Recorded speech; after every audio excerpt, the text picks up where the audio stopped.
Bem-vindos ao podcast desta noite. Hoje iremos abordar o tema da lei do karma.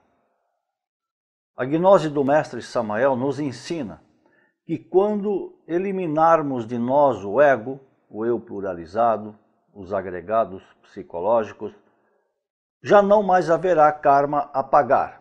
Então o resultado será a tão sonhada felicidade. Só poderemos ser felizes quando passarmos a viver de acordo com o reto pensar, o reto sentir e o reto agir. Porém, é preciso saber que não é possível praticar o reto pensar, o reto sentir e o reto agir se dentro de nós houver uma segunda natureza. Noutras palavras, enquanto tivermos egos, não seremos felizes. No cosmo infinito, em outros planetas, nem todas as criaturas alcançaram a maestria.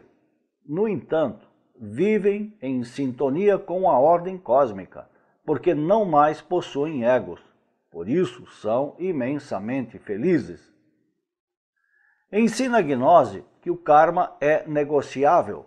A lei do karma se cumpre mecanicamente quando não tomamos a iniciativa de negociar nosso passivo junto ao Tribunal da Justiça Cósmica.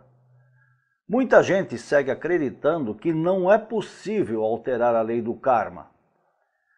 Mas diz o mestre Samael que se a lei de ação e consequência, que é a lei do karma, não fosse negociável, então onde ficaria a misericórdia divina? Devemos aprender que quando uma lei inferior é transcendida por uma lei superior, a lei superior lava ou anula a lei inferior. Disso vem um grande ensinamento gnóstico que diz: faça boas obras para poder pagar suas dívidas, porque o leão da lei é vencido com a balança. Vale dizer, quem tem com o que pagar, paga e se sai bem em seus negócios, mas quem não tem com o que pagar, pagará com dor e sofrimento. Se num prato da balança cósmica colocarmos as boas obras e no outro as más, é evidente que o karma dependerá do peso contido em cada prato da balança. Se o prato das más ações for mais pesado, o resultado serão as amarguras.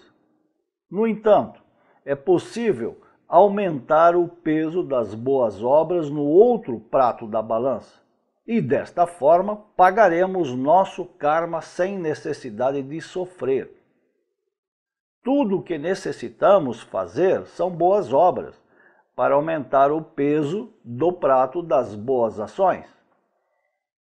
Ensina o mestre que não há dúvida que o reto pensar, o reto sentir e o reto agir são o melhor negócio do mundo.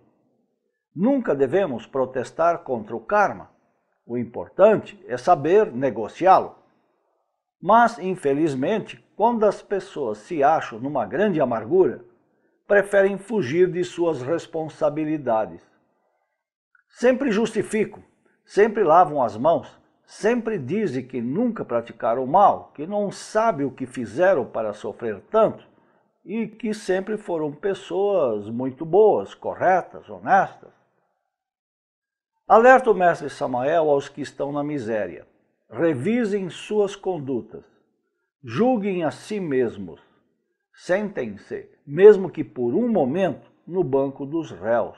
E depois de uma boa análise de si mesmos, modifiquem a conduta. Se estes que se acham sem trabalho se tornassem castos, caridosos, generosos, bons servidores, é óbvio que alterariam radicalmente a causa de sua desgraça e, consequentemente, modificariam os efeitos. Não é possível alterar um efeito sem antes modificar radicalmente a causa que o produziu. Pois, como já dissemos, não existe efeito sem causa, nem causa sem efeito. Não há dúvida que a miséria tem suas causas nas bebedeiras, na luxúria, na violência, nos adultérios, no esbanjamento, na avareza e inúmeros outros fatores.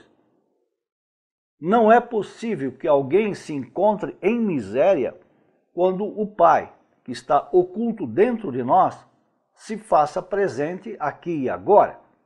Certamente, quando o filho anda mal, o pai está ausente e então o filho cai em desgraça. Oxalá possamos entender melhor o que é a miséria, por que ela chega e como ela chega. Nosso Pai, que está oculto, tem poder suficiente para nos dar e para nos tirar também.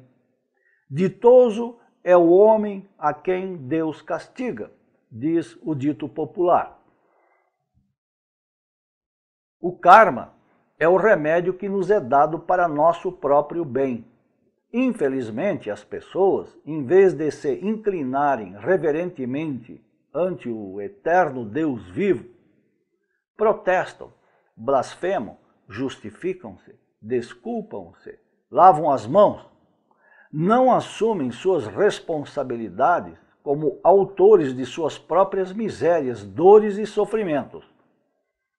Protestar, reclamar, revoltar-se não modifica o karma. Ao contrário, torna-se mais duro e severo.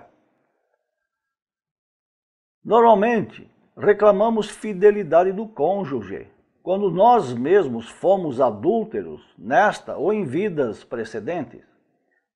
Pedimos amor, quando fomos impiedosos e cruéis.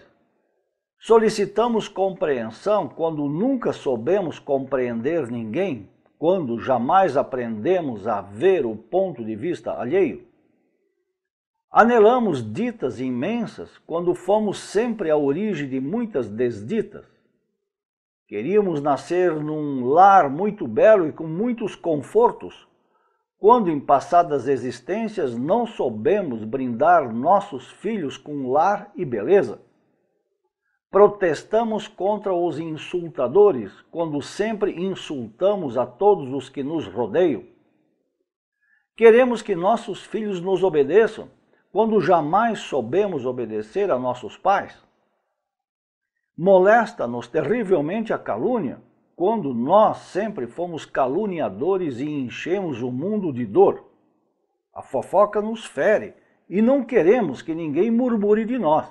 No entanto, sempre andamos em meio a intrigas e murmúrios, falando mal do próximo e mortificando a vida dos demais. Em resumo, sempre reclamamos daquilo que não demos, ou talvez ainda não estamos dando. Em todas as nossas vidas anteriores, fomos malvados e merecemos o pior. Porém, sempre supomos que devemos receber o melhor. Os enfermos, em vez de se preocuparem tanto consigo mesmos, deveriam trabalhar pelos demais, fazer obras de caridade, tratar de curar a outros, consolar os aflitos, levar o médico aos que não têm como pagá-lo, distribuir medicamentos. Assim, pagariam seu karma e se curariam totalmente. Aqueles que sofrem em seus lares deveriam multiplicar sua humildade, sua paciência, sua serenidade. Não contestar com más palavras, não tiranizar o próximo, não atormentar os que nos rodeiam. Deveriam saber desculpar os defeitos alheios com paciência multiplicada ao infinito. Assim, pagariam seu karma e se tornariam melhores. Infelizmente, meus queridos amigos, esse ego que cada um de nós leva dentro de si faz exatamente o contrário do que aqui estamos dizendo. Cada existência no mundo físico é sempre o resultado da vida anterior, mais suas consequências, boas ou más. Cada novo corpo que recebemos é sempre instrumento do karma. E já sabemos que karma é a lei de compensação, ou ainda de causa e efeito. Há quem nasça em berço de ouro, mas há quem nasça na miséria. Tal causa, tal efeito. Os malvados encarnam entre malvados. Os virtuosos encarnam entre virtuosos e santos. Quando modificamos as causas, alteramos os efeitos.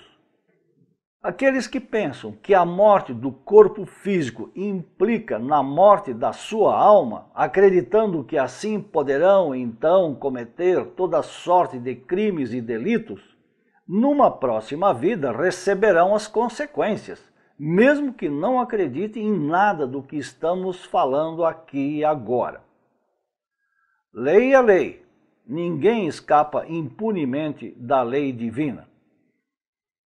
Aqueles que em cada retorno se tornam mais e mais densos e malvados ou perversos, acabam por entrar no reino que lhes é afim. E esse reino é o reino das rochas, dos minerais, onde vivem os restos fósseis e petrificados daqueles que foram criaturas vivas um dia. Estas são as pessoas de coração empedernido, pessoas insensíveis. Tais pessoas já não reagem a nenhum tipo de castigo. Cada vez que retornam, o único que fazem é trabalhar no mal e para o mal. Amam o mal por amor ao próprio mal. Pela persistência no crime, por seu exagerado materialismo, se transformaram em alguma forma de mineral. Entraram no reino mineral dispostos a correr a mesma sorte do mineral. O mineral é o crisol de fundição da natureza, cujo propósito é liberar a fração do princípio causal, a essência, a consciência. O produto psíquico, espécie de embrião de alma encerrado no fantasma diabólico mineralizado. No Avitya, no abismo, os perdidos involuem no tempo. Passam do estado humano para o estado animal. Depois ingressam no reino vegetal e, por fim, ao mineral. E depois, então, se desintegram, são reduzidos à poeira cósmica. Quando esses tenebrosos se desintegram, algo escapa para dentro e para cima. Isso que escapa é o embrião de alma, a essência, a matéria-prima que retorna ao mundo do espírito. No mundo tridimensional, a vida de cada ser humano é uma repetição da passada existência, acrescida de suas consequências, boas e más. O tempo é redondo e os acontecimentos se repetem, cada qual em seu dia e em sua hora. Esta é a lei da recorrência. Tudo volta a ocorrer tal qual aconteceu antes, mais as consequências, tanto boas quanto más. Esta é a lei do karma, a lei de ação e consequência. Entendamos que lei do karma, lei do destino, lei do retorno, lei de causa e efeito, lei de recorrência, todas, no fundo, são a mesma e única lei que rege a vida no universo, mantendo-o em eterno equilíbrio. Realmente, a repetição automática de fatos tem por objetivo nos fazer conscientes de nossos próprios erros. Infelizmente, nada podemos fazer. Tudo se repete em seu tempo e em sua hora, conforme giram os ponteiros do relógio. Para mudar as circunstâncias externas, primeiro temos que mudar internamente. E só podemos mudar internamente forjando alma e espírito, quer dizer, eliminando o ego e encarnando o ser. Só o ser pode fazer algo concreto em nosso favor. Só o ser pode mudar todas as coisas. Quem quiser possuir o ser tem que transmutar suas energias sexuais, volitivas, emocionais, mentais e etc. Temos que transmutar os metais vis, ou seja, nossos defeitos, no mais puro ouro do espírito. Só assim possuiremos alma e espírito. É necessário que morra o eu pluralizado e nasça dentro de nós o ser. A vida aqui no mundo celular é uma tremenda repetição de eventos. E só dissolvendo o eu, à base de suprema compreensão e santidade, e forjando-se alma e espírito, poderemos nos libertar desta trágica roda da fatalidade. Este é o terrível círculo vicioso.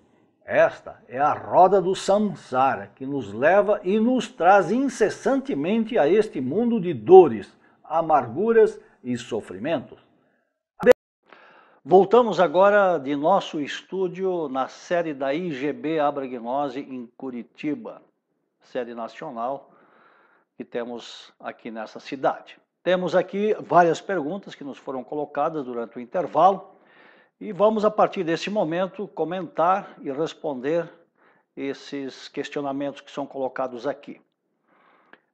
Uma primeira questão que nos chega de Teresina, que pergunta: em que o Dharma é diferente do Karma?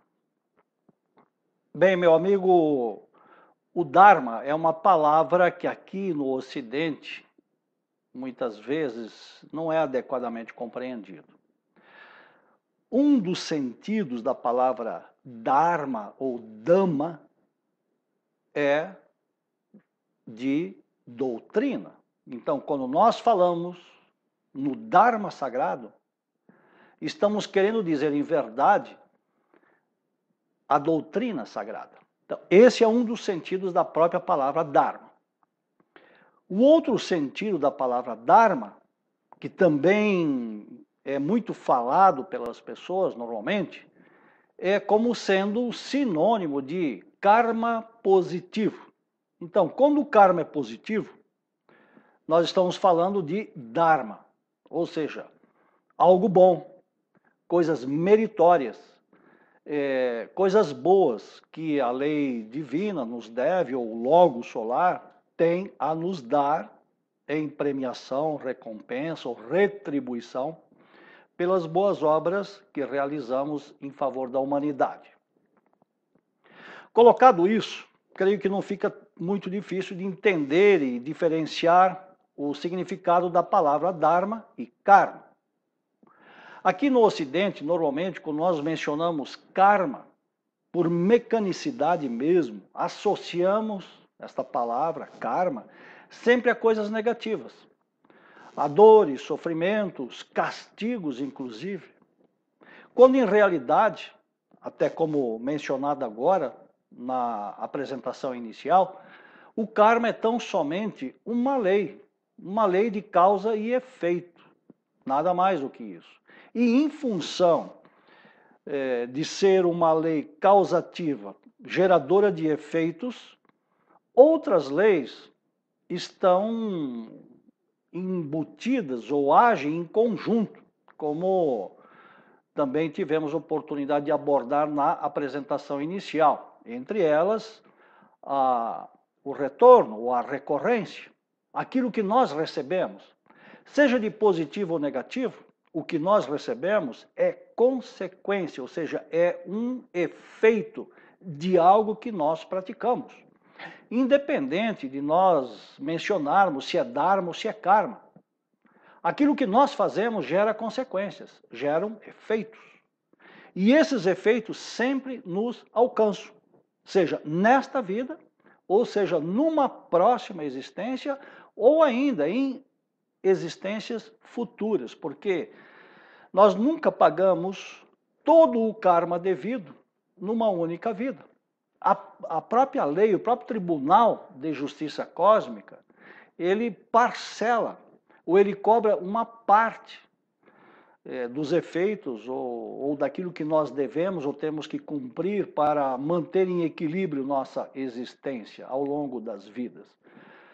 Então, muitas vezes, nós devemos karma até hoje, especialmente quando os karmas são muito pesados, nós devemos karmas até de 1000 anos atrás, 200 anos atrás, 400 anos atrás.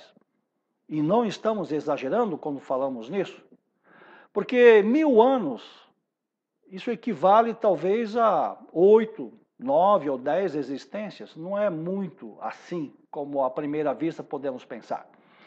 Então, Dharma tem esses significados, doutrina ou karma positivo. E karma popularmente se associa sempre a castigo, mas é tão somente lei de causa e efeito. Nós recebemos aquilo que nós mesmos geramos. Uma outra questão que nos chega aqui, talvez complementando a questão anterior, nos coloca a seguinte questão: se existe algum limite para a acumulação de dharmas, tendo que em algum momento obrigatoriamente recebê-lo ou utilizá-lo. Aqui nós temos que distinguir dois aspectos importantes. Uma coisa é a vida de uma criatura humana comum e corrente, que não tem nenhum anelo espiritual. A essas pessoas, tudo se cumpre mecânica e matematicamente. E a pessoa não se dá conta nem de uma coisa nem de outra. Não sabe por que nasce, não sabe por que nasceu em tal lugar, em tais condições, naquela família, não sabe o que veio fazer, nem sabe de onde veio e por aí afora. Porém, aquele que se dispôs a seguir o caminho, ou que já esteve no caminho, até que foi um iniciado em vidas anteriores, ele, ainda que esteja com a consciência bastante adormecida, ele leva dentro de si muitas inquietudes. E essas inquietudes fazem com que ele procure respostas. E aí, então, encontrando o caminho, e se ele seguir este caminho, se ele se tornar um iniciado ou mesmo um adepto, em algum momento da sua vida ou da sua iniciação, ele terá que renunciar. Especialmente quando alguém passa para a segunda ou a terceira montanha. Ou quando alguém quer se independizar das coisas deste mundo. Ou até mesmo quando alguém quer sair deste planeta e renascer no outro planeta. Ele tem que deixar aqui neste mundo zeradas todas as suas contas. E quando nós dizemos zerar as contas, nos referimos tanto a dívidas quanto a créditos. Aquele que tem crédito, ele pode repartir isso como ele quiser, já que ele tem consciência desperta, ele tem perfeita noção do que ele tem de créditos e ele pode distribuir isso para a família, para amigos, para outros caminhantes da senda. Ele dispõe disso e pode negociar com a lei, com os senhores da lei, sobre a quem quer beneficiar com esse, digamos assim, testamento iniciático. Então, dependendo da circunstância, há um momento em que obrigatoriamente ele precisa abrir mão, tanto do que tem a receber, quanto, claro, que não pode ir adiante se estiver devendo alguma coisa. Uma outra questão também que nos chega de Brasília, coloca a seguinte pergunta: o arrependimento real e arrebatador, por si só, é capaz de eliminar karmas? Não, minha amiga.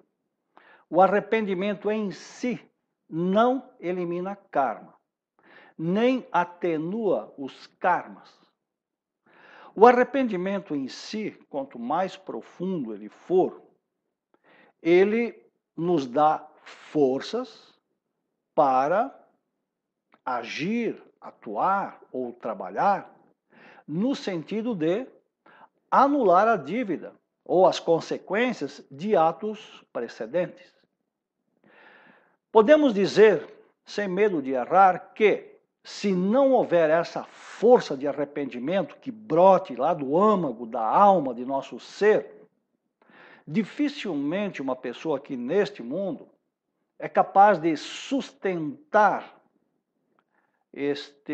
esta decisão, melhor dito, no sentido de reparar ou compensar consequências negativas. Então, o arrependimento sempre é o primeiro passo, primeiro e importante passo, no sentido de mudar toda uma conduta.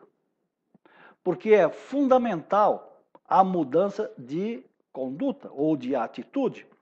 E a própria palavra arrependimento, em grego, metanoia, né, tem esse significado de dar-se conta, de perceber realmente onde estava e o que estava fazendo e para onde, em verdade, ele precisa caminhar daquele momento em diante.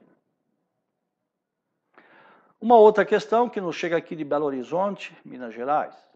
As consequências às quais estamos sujeitos decorrem apenas de nossos atos físicos ou também daquilo que pensamos e sentimos? Bem, acredito que,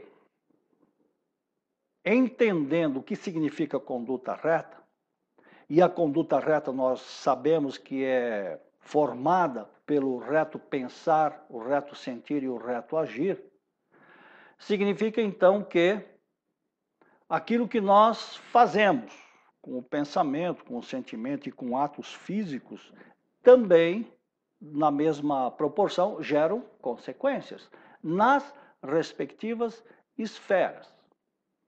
Então, realmente é preciso estarmos atentos ao que ocorre dentro e fora de nós, nesses 3 níveis, pelo menos.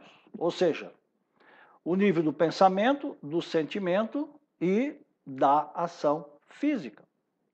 O próprio Senhor, o Cristo, já advertia os seus há 2000 anos atrás, quando ele falava disso, que aquele que em pensamento desejou algo, quis algo, ou imaginou alguma coisa, no mundo da mente isso já aconteceu. Pode não ter ocorrido aqui no mundo físico, porém o mundo da mente, ele é tão real, talvez até mais real do que o mundo físico. Porque aqui no mundo físico, quando a gente perde o corpo, muita coisa desaparece. Mas no mundo da mente, mesmo perdendo o corpo físico, as coisas continuam. Então devemos sim estar muito atentos ao que pensamos, ao que sentimos, além daquilo que fazemos aqui neste mundo. Outra questão que nos chega de Brasília. Quais as consequências kármicas da doação de sangue para quem doa e recebe? Eu diria que isso é uma questão menor hoje em dia, né? E passei recentemente por esse tipo de experiência, né? Então, se alguém sofreu um acidente, tem necessidade de passar por cirurgias ou teve perdas de sangue, e ele vai para um hospital, obrigatoriamente, se o corpo clínico desse hospital ver a necessidade de fazer transfusão de sangue, eles vão fazer transfusão de sangue. Então, já não importa. Ele está sujeito a essas circunstâncias. A vida moderna e os tempos de hoje, os tempos atuais, eles predispõem a isso. Essa é a nossa realidade, da qual nós não podemos fugir.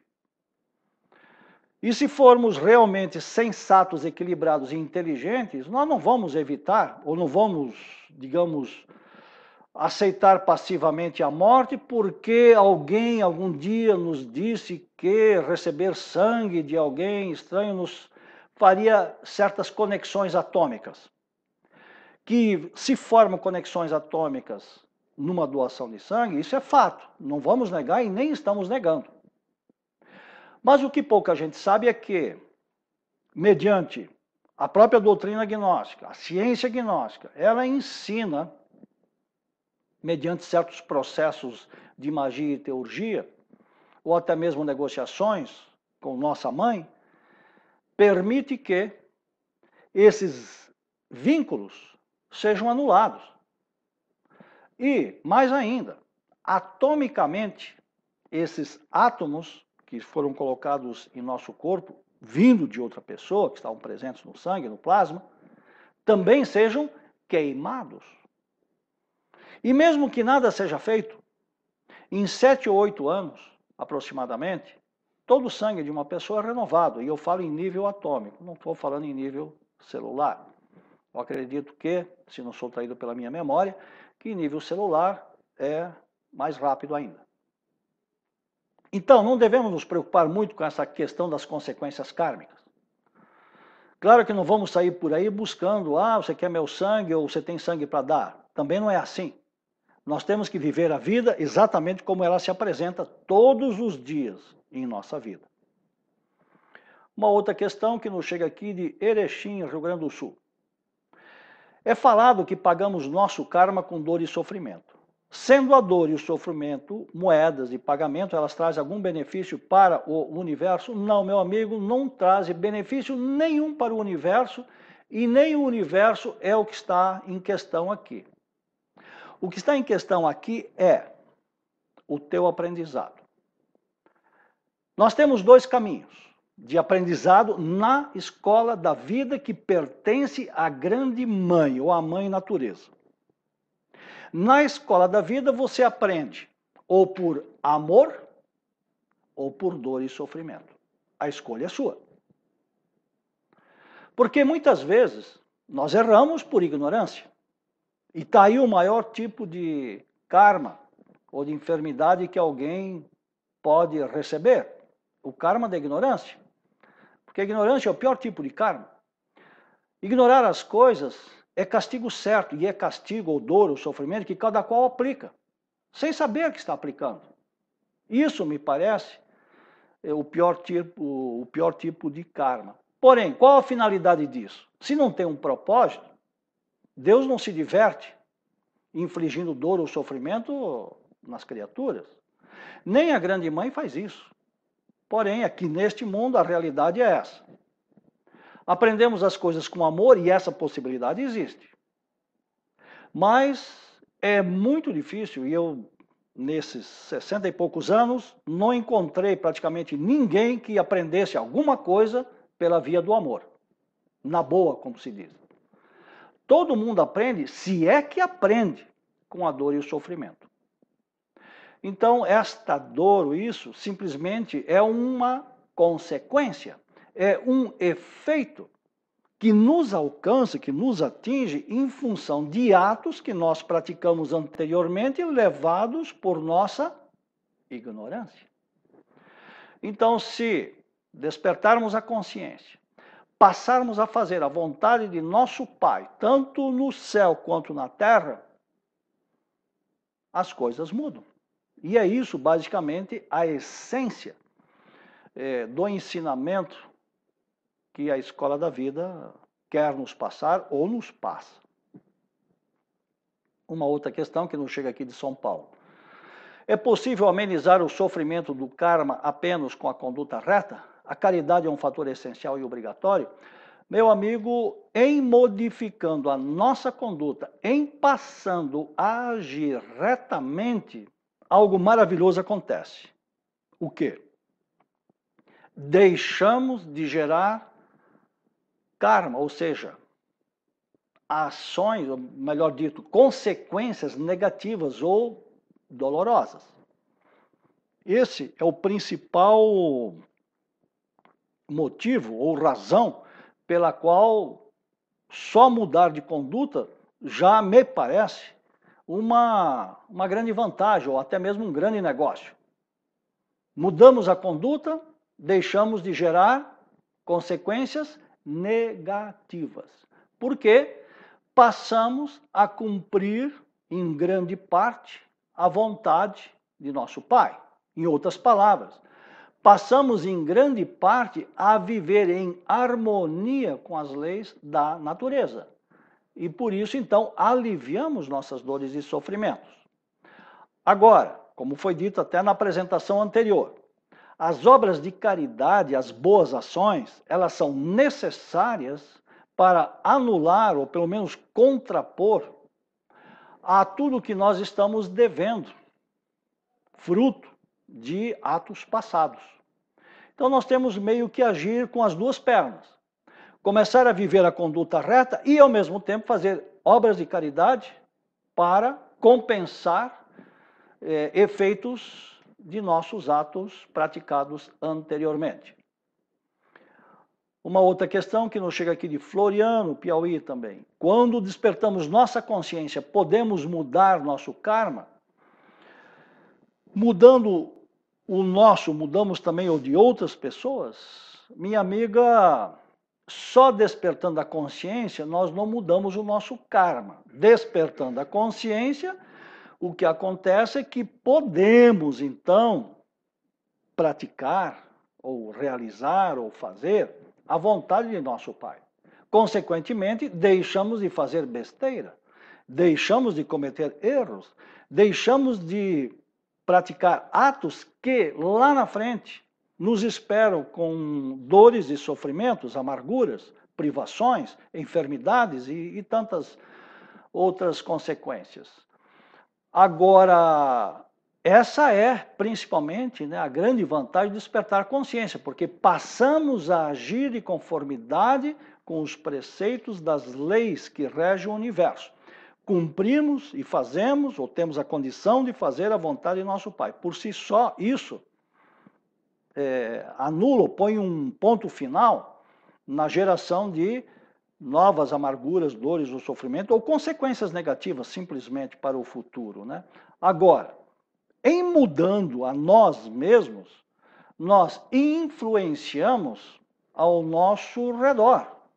Não é que nós vamos mudar o karma ou a trajetória de outras pessoas, não diretamente, mas sim o que nós podemos fazer, e geralmente é o que acontece, é que nossa conduta, nosso exemplo, inspira outras pessoas a fazerem o que estamos fazendo. E isso, por si só, é um fator gerador de dharma, ou de boas consequências, efeitos positivos que nos esperam mais adiante. Uma outra questão que nos vem do Rio de Janeiro. Ter acesso ao conhecimento e não praticá-lo nos dá mais karma do que alguém que nunca teve acesso a ele? Sim, sem dúvida nenhuma. O ignorante, aquele que desconhece tudo, ele erra por desconhecimento. Isso tem um peso, isso tem uma medida. Agora, aquele que tem o conhecimento, tem a doutrina, tem a informação, tem a gnose, como se diz, e entendo isso, sabendo disso, tendo uma relativa consciência dessas coisas, mas ele não pratica, os livros sagrados são mais ou menos unânimes em advertir, dizendo: melhor seria amarrar uma pedra ao pescoço e atirar-se ao fundo do mar. Ou melhor seria não ter nascido do que ter nascido, recebido essa doutrina e não praticá-la. O karma, nesse caso, é muito mais exigido. As consequências terão um peso muito maior do que aquele que nunca soube de nada. Outra questão aqui que nos chega da cidade de Penedo, interior do Rio de Janeiro. Nem tudo que nos ocorre na vida vem da lei do karma. Mas como podemos identificar quando é o karma em ação e quando não é? Bom, basicamente, o que eu lembro, e pelas observações práticas da vida,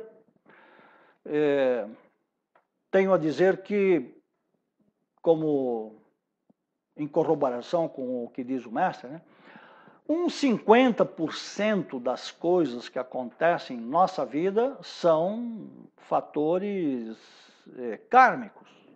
Porque nós não podemos atribuir tudo o que nos acontece ao karma, aos senhores, aos agentes da lei, do karma. Não. Muita coisa é ignorância nossa ou, às vezes, fatalidade. Afinal, nós vivemos num mundo de 48 leis mecânicas, leis que estão aí, como gravidade, como enfermidade, como fome, ou seja, a necessidade que você tem de alimentar-se, e outras necessidades mais que a vida nos coloca, né? E também muitas complicações, porque nós escolhemos um modo de vida cheio de complicação. Então, um dos segredos, meu amigo, é a gente se livrar do maior número de leis que nós mesmos criamos para nós. Por exemplo, aprender a viver com simplicidade. Viver com o básico. Viver com aquilo que realmente é necessário. Isso, por si só, nos traz um grande alívio. Não sermos escravos da opinião alheia.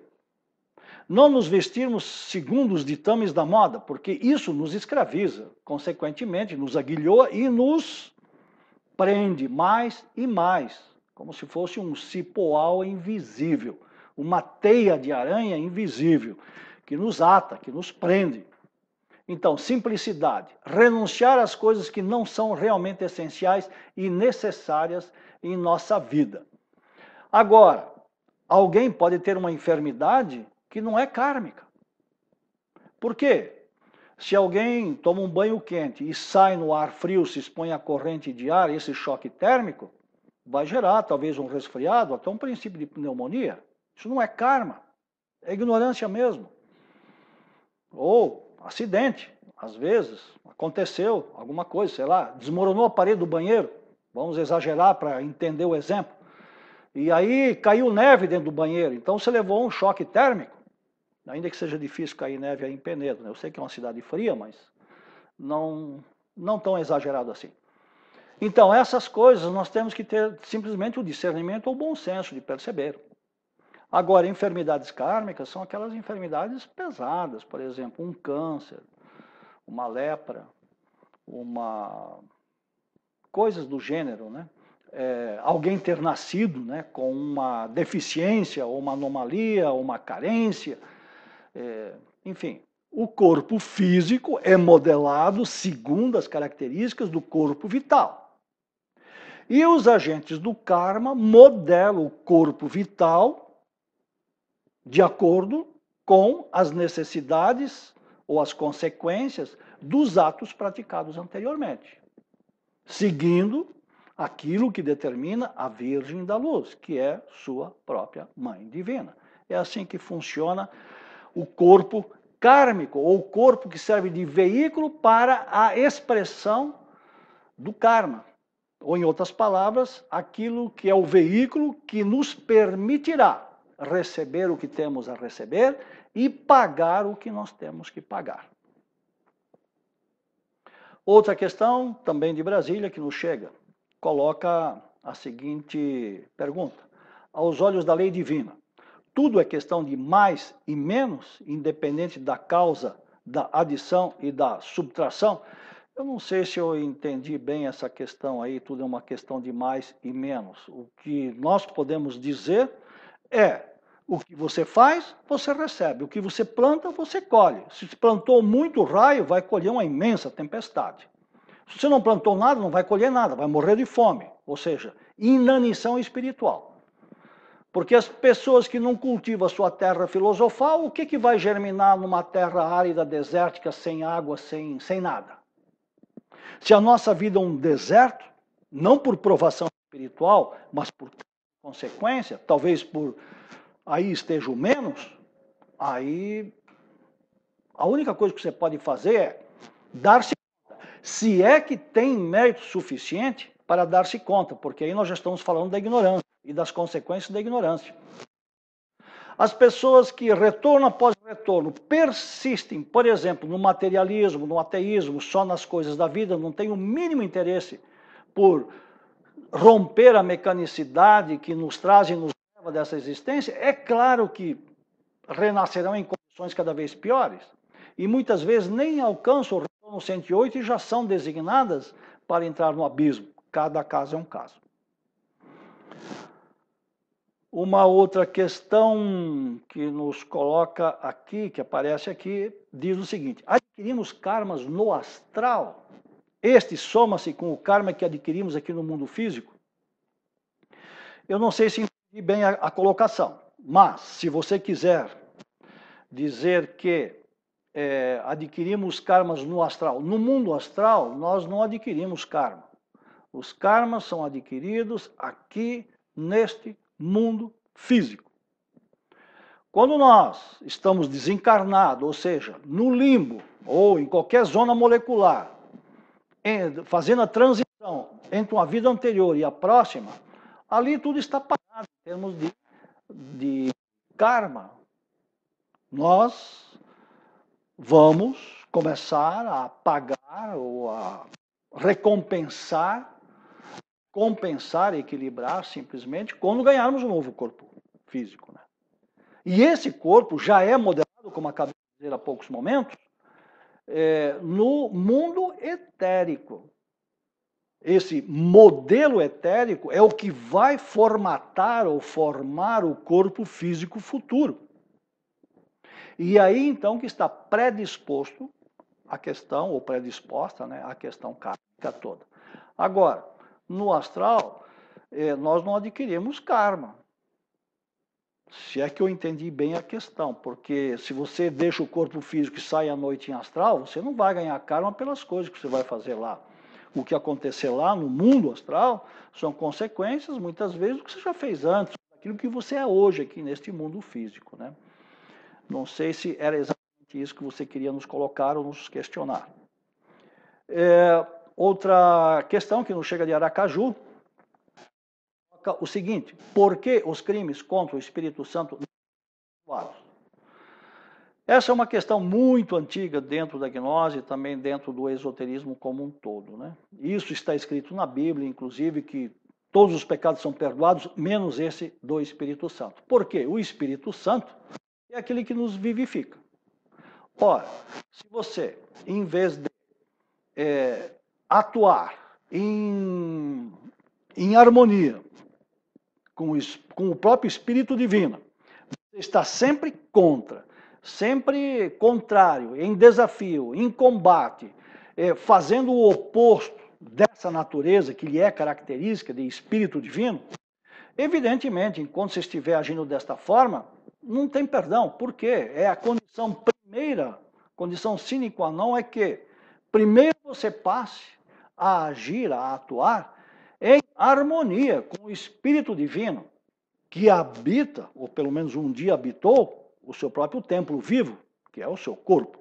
Então, enquanto nós, com os nossos atos, estivermos em oposição, nem vou falar só de desarmonia, mas vou falar em franca oposição, e até mesmo em guerra declarada e aberta contra o Espírito Santo, não seremos perdoados. E quando nós falamos do Espírito Santo, do Espírito Divino, não estamos falando apenas da questão sexual, porque aparentemente eu acho que é isso que você quer nos perguntar aqui ou colocar aqui. Nós temos que harmonizar nossa vida, primeiro mudando a forma de pensar, depois mudando a forma de sentir, depois mudando nossos atos. Ninguém pode ser casto, puro aqui neste mundo se primeiro não alcançar a castidade dos pensamentos, ou a pureza dos pensamentos, se não voltar a ter mente infantil, exatamente como falou o Cristo Jesus há 2000 anos atrás. Então é por isso que não são perdoados, porque nós temos que dar esse primeiro passo, nós temos que terminar esta guerra ou os atos que são contrários à natureza do Espírito Santo.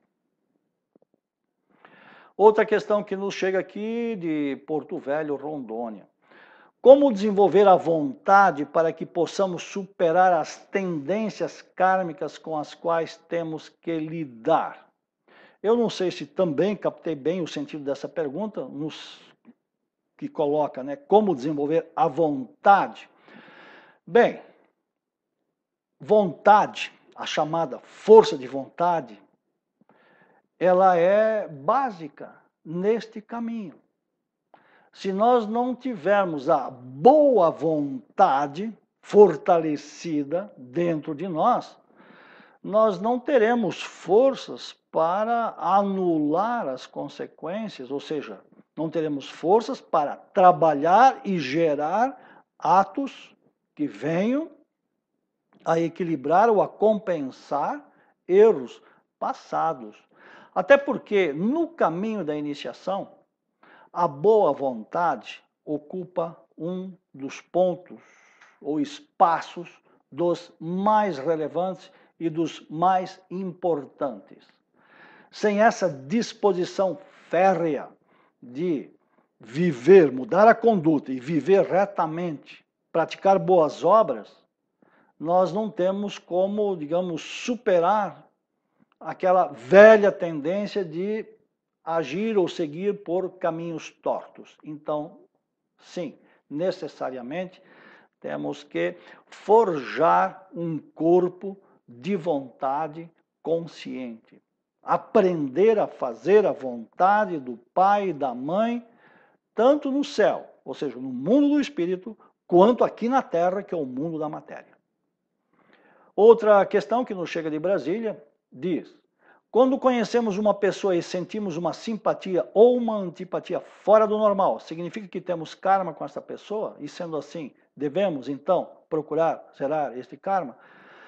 Eu acho que aqui não tem nada a ver com karma, né? Talvez esteja se referindo aqui a uma questão de recorrência, que, claro, está embutido dentro do karma, mas é um tema de recorrência, retorno, recorrência, isso aí nós vamos abordar, se não na próxima semana, na semana seguinte.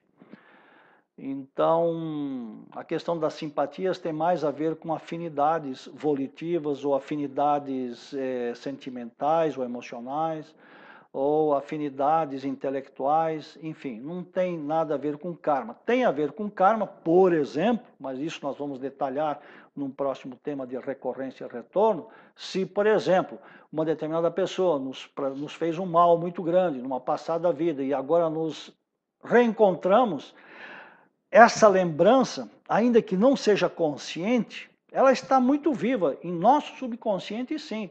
E os egos que representaram toda aquela cena, naquela vida, eles se reconhecem e telepaticamente se falam, e telepaticamente, inclusive, se insultam. E aqui, no mundo da consciência de vigília, você apenas sente uma certa reação que não sabe definir exatamente como é, ou por que ela acontece.